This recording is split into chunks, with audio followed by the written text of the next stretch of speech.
Nais ko pong linawin ang aking naging pahayag sa Quad Committee kung saan sinabi ko na ang PNP ang pinakamalaking sindikato ng krimen sa ating bansa. Alright. Magandang gabi na naman mga kapatid. Welcome na naman sa ating panibagong kwentuhan ngayong panahon na ito. Sana ay nasa mabuting kalagayan ang lahat nating mga kababayan.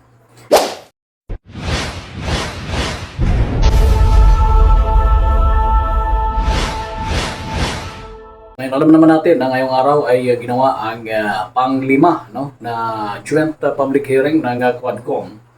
At ito ay pinabagong informasyon at clarification mula sa mga resource person na tinatanong ng mga nandirito sa House at para mabigyan ng linaw ang mga informasyon na kung saan ay part ng investigation sa mga pangyayari ngayon. So ngayon naman, ang isa sa mga naging bisita ng hearing na ito ay si Colonel Espinido, Juvie Espinido, isang retirable na pulis na kung saan ay umani ng mga kontrobersyal sa kanyang serbisyo bilang pulis simula pa noon na kung saan ay maraming mga pinupuksa at mga kalaban na mga drug-related personalities ng ating bansa. Ang daming mga isinisiwalat na informasyon at yung huli nga na kung saan ay nag-comment ang Philippine National Police, ang institusyon ng PNP, dahil nung sinabi ni Police Colonel Juvie Espinido or isang organized crime ay ang PNP. At meron namang ipinaabot na mensahe nga noon ang PNP dahil mukhang napalahat na in general at kaya ito ngayon ay merong ginawang sulat, statement si Espinido at binabasa niya para sa paglilinaw ng lahat. The chair is in receipt of a letter from Colonel Espinido asking him to be given a time to read a statement that he wished to make. So we will give you 5 minutes, Colonel Espinido. You may read the statement that you prepared. Thank you, Mr. Chair. In the book of Luke 3:14, Lucas 3:14, New International Version, I quote, "Then some soldiers asked him, 'And what should we do?' He replied, 'Don't extort money and don't accuse people falsely. Be content with your pay.'" In Tagalog translation, may mga sundalo ring nagtanong sa kanya, "Kami naman po, ano ang dapat naming gawin?" At sinagot niya sila, "Huwag kayong mangingikil sa mga tao at huwag kayong magpaparatang ng hindi totoo. Makontento kayo sa mga sahod ninyo." Magandang hapon po sa lahat. Nais ko pong linawin ang aking naging pahayag sa Quad Committee kung saan sinabi ko na ang PNP ang pinakamalaking sindikato ng krimen sa ating bansa. Dapat ipaliwanag ang pagkakaiba sa pagitan ng PNP bilang isang institusyon at ng mga eskalawag sa loob ng PNP.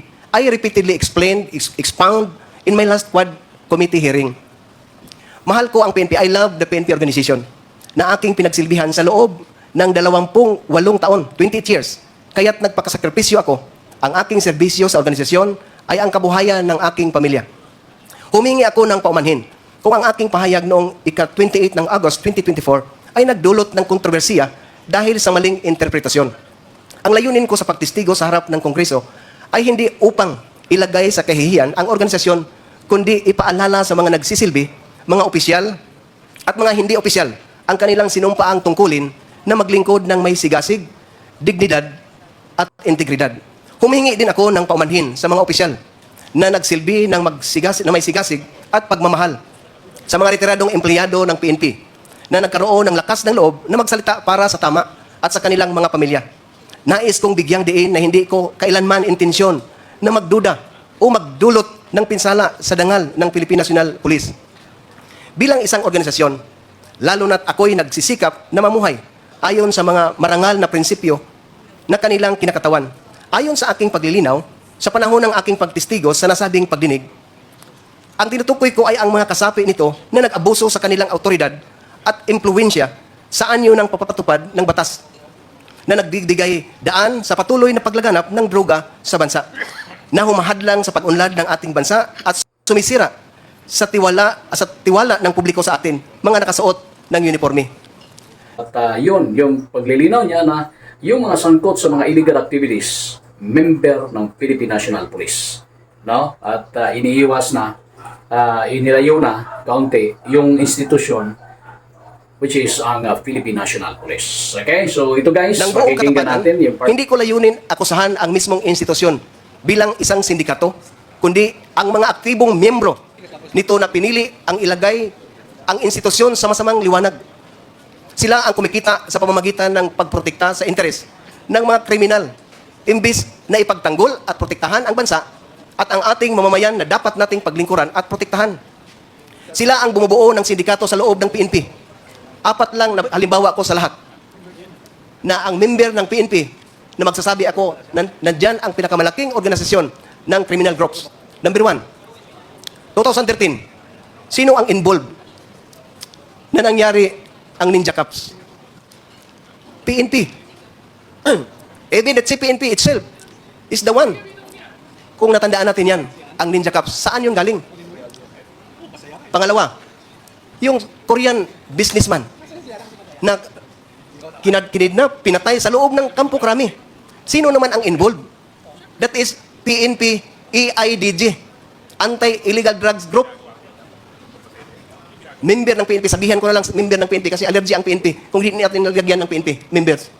Pangatlo, yung covered up, 6.7 million.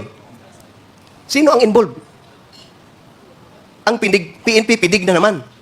Member. Pang-apat, hindi lang tagal, nagsalita ako dito 28 ng August, pagka 29, may robbery hold up na nangyari. Sino naman ang involved? Alam naman natin mga kapulisan, na sa atin ang problema. Hindi sa sibilyan, hindi sa politiko. I do believe that because ang lahat ng assignment ko, hindi ko kaibigan ang mayor. Pero makita mo ang trabaho ng isang totoong kawal o isang totoong pulis. Hindi naman nagmamayabang mga kasama ko. Ang problema sa atin, kung magtrabaho tayo ng totoo, sabihan na hambugiro, nagpapasip-sip. Saan tayo magpunta ang pulis? In Hebrews 13, verses 5 to 6, nagsasabi dito, iwasan nyo ang pagiging sakim sa salapi. Maging kontento kayo sa anumang nasa inyo, sapagkat sinabi ng Diyos, hindi ko kayo iiwan o pababayaan man. Verse 6, kaya buong pagtitiwalang masasabi natin, ang Panginoon ang tumutulong sa akin, kaya hindi ako matatakot. Ano ang magagawa ng tao laban sa akin? Lubos kong naunawaan ang saloobin at pagkabigo ng aking mga kapwa PNP na opisyal at membro, at ako'y taos-pusong humihingi ng tawad. Umaasa ako sa institusyon na tingnan ang aking pananaw sa mabuting paraan at kumilos ng masigasig laban sa mga kriminal na elemento sa loob ng organisasyon. Hinamon ko ang aking mga kapwa na kasuot ng uniforme na magkaisa at gamitin ang pagkakataong ito upang tukuyin ang mga gumagamit sa ating mahal na organisasyon para sa kanilang sariling kapakinabangan sa kapinsalaan ng buhay ng mga Pilipino, lalo na ang mga nasalaylayan ng lipunan, at alisin sila mula sa PNP ng tuluyan. Ilang linggo na lang bago ang aking pagretiro, sa kalooban ng Diyos, if God's will, ako'y nanalangin na maalala bilang pinakamalaking tagapag-ambag sa pagbabago, pag-alis ng mansa sa imahe, at sa pagbabalik ng kaluwalhatian at dangal ng PNP. I say to this, pro-God government with God-fearing PNP. And lastly, in Matthew chapter 12, verse 30, clear word version, Jesus said, if you are not with me in my work, you have set yourself against me. If you are not gathering with me, you are scattering. In Tagalog translation, ang hindi kampi sa akin ay laban sa akin. At ang hindi tumutulong sa aking pagtitipon ay nagkakalat, ang salita ng Diyos. 1 John chapter 1 verse 8. If we claim to be without sin, we deceive ourselves and the truth is not in us. Kung sinasabi natin na wala tayong kasalanan, dinadaya natin ang ating sarili at wala sa atin ang katotohanan. Last verse in the book of Ecclesiastes chapter 12 verse 14. God is going to judge everything we do, whether good or bad, even things done in secret. Thank you and good afternoon, Your Honors, Mr. Chair. To God be all the glory. Okay, thank you, Colonel Espinido. Ang mismong institusyon bilang isang sindikato, kundi ang mga aktibong miyembro nito na pinili ang ilagay ang institusyon sa masamang liwanag. Sila ang kumikita sa pamamagitan ng pagprotekta sa interes ng mga kriminal, imbis na ipagtanggol at protektahan ang bansa at ang ating mamamayan na dapat nating paglingkuran at protektahan. Sila ang bumubuo ng sindikato sa loob ng PNP. Apat lang na halimbawa ko sa lahat na ang member ng PNP na magsasabi ako na nandyan ang pinakamalaking organisasyon ng criminal groups. Number 1, 2013, sino ang involved na nangyari ang Ninja Cups? PNP. Even that si PNP itself is the one. Kung natandaan natin yan, ang Ninja Cups, saan yun galing? Pangalawa, yung Korean businessman na kinidnap, pinatay sa loob ng Kampo Krami. Sino naman ang involved? That is PNP EIDG, Anti-Illegal Drugs Group. Member ng PNP, sabihan ko na lang member ng PNP kasi allergy ang PNP kung hindi natin nalagyan ng PNP, members. Pangatlo, yung covered up, 6.7 million. Sino ang involved? Ang PNP, pidig na naman. Member. Pang-apat, hindi lang tagal, nagsalita ako dito 28 ng August, pagka 29, may robbery hold up na nangyari. Sino naman ang involved? Alam naman natin mga kapulisan, na sa atin ang problema. Hindi sa civilian, hindi sa politiko. I do believe that because ang lahat ng assignment ko, hindi ko kaibigan ang mayor. Pero makita mo ang trabaho ng isang totoong kawal o isang totoong pulis. Hindi naman nagmamayabang mga kasama ko. Ang problema sa atin, kung magtrabaho tayo ng totoo, sabihan na hambugiro, nagpapasip-sip. Saan tayo magpunta ang pulis? In Hebrews 13, verses 5 to 6, nagsasabi dito, iwasan nyo ang pagiging sakim sa salapi. Maging kontento kayo sa anumang nasa inyo, sapagkat sinabi ng Diyos, hindi ko kayo iiwan o pababayaan man. Verse 6, kaya buong pagtitiwalang masasabi natin, ang Panginoon ang tumutulong sa akin, kaya hindi ako matatakot. Ano ang magagawa ng tao laban sa akin? Lubos kong naunawaan ang saloobin at pagkabigo ng aking mga kapwa PNP na opisyal at membro, at ako'y taos-pusong humihingi ng tawad. Umaasa ako sa institusyon na tingnan ang aking pananaw sa mabuting paraan at kumilos ng masigasig laban sa mga kriminal na elemento sa loob ng organisasyon. Hinamon ko ang aking mga kapwa na kasuot ng uniforme na magkaisa at gamitin ang pagkakataong ito upang tukuyin ang mga gumagamit sa ating mahal na organisasyon para sa kanilang sariling kapakinabangan sa kapinsalaan ng buhay ng mga Pilipino, lalo na ang mga nasalaylayan ng lipunan, at alisin sila mula sa PNP ng tuluyan. Ilang linggo na lang bago ang aking pagreretiro, sa kalooban ng Diyos, if God's will, ako'y nanalangin na maalala bilang pinakamalaking tagapag-ambag sa pagbabago, pag-alis ng mansa sa imahe, at sa pagbabalik ng kaluwalhatian at dangal ng PNP. I say to this, pro-God government with God-fearing PNP. And lastly, in Matthew chapter 12, verse 30, clear word version, Jesus said, if you are not with me in my work, you have set yourself against me. If you are not gathering with me, you are scattering. In Tagalog translation, ang hindi kampi sa akin ay laban sa akin. At ang hindi tumutulong sa aking pagtitipon ay nagkakalat, ang salita ng Diyos. 1 John chapter 1, verse 8, if we claim to be without sin, we deceive ourselves and the truth is not in us. Kung sinasabi natin na wala tayong kasalanan, dinadaya natin ang ating sarili at wala sa atin ang katotohanan. Last verse in the book of Ecclesiastes chapter 12, verse 14, God is going to judge everything we do, whether good or bad, even things done in secret. Thank you and good afternoon, Your Honors, Mr. Chair. To God be all the glory. Okay, thank you, Colonel Espinido. Okay. So, ito ay magiging wake-up call, no, ng Philippine National Police. Kung ano man yung kanilang counter ukol dito, guys, sana, no, mga-imbestigahan ng maigi mula sa itaas ang mga pangyayari ito. Kasi totoo nga naman, no, na lagi tayong nakakarinig ng mga balita na kung saan ay sangkot ang isang Philippine National Police member. Diba? Holdapan, in relation sa drugs, meron, nahuli. Napakaraming balita na nahuli ng kanilang mga kabaro. Ano? Police member. No? Kung ano yung reaksyon nyo ukol dito, guys. Lahat ng mga pangyayari na nabanggit ni Espinido, totoo namang napapakinggan natin yung mga balita. Totoo namang mayroong mga balitang ganyan. No? Kaya't sa akin, sana naman ito ay maging aral sa lahat.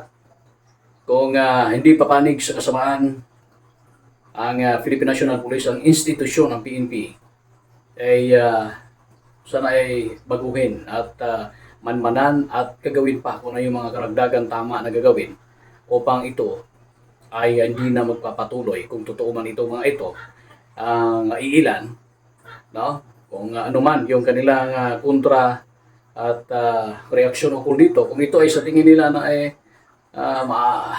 talagang mga pangyayaring gano'n nga, sana ay mabago ito pagdating ng ilang mga panahon o pagdating ng ilang mga taon.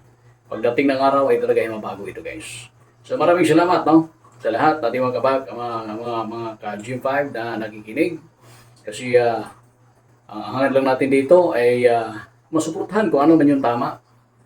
Kasi nasa gobyerno dapat ang unang pamamalakad para maging maayos ang lahat. Nasa gobyerno muna, nasa ating mga law enforcers na nagpapatupad ng batas, dapat ang mangunguna sa i-implement ng batas para sa kaayos ng lahat. Hindi yung ang batas lang, ang mga law enforcers lang ang papatupad at ang sumusunod ay ang mga taong bayan, ang mga sibilyan. Parehong namumuno at dapat na nag-implement ng batas ay siyang violator. No? Darating ang katotohanan. Kung merong mga hindi magagandang mga pangyayari, guys. Alam naman natin, di ba? Sa Senado ngayon, ako po, napakaraming iniimbestigahan. Dito sa Kongreso, dito sa House of Representatives, talaga naman. Saludo ako sa inyo dyan. Lalong-lalo na sa mga masisipag nating mga lawmakers. Lalong-lalo na sa ating mga mambabatas na kung saan ay nagbibigay ng karampatang aksyon at investigasyon sa mga pangangailangan ng taong bayan na masagot at mapanagot yung may pakana na mga hindi magagandang gawain. Salamat at sana naman ay magpatuloy pa ang investigasyon at mabigyan ng linaw ang lahat ng mga impormasyon na hinihingi ng taong bayan. Hanggang sa muli, ito po ang Gym 5 TV. Maraming salamat at mabuhay ang buong Pilipinas.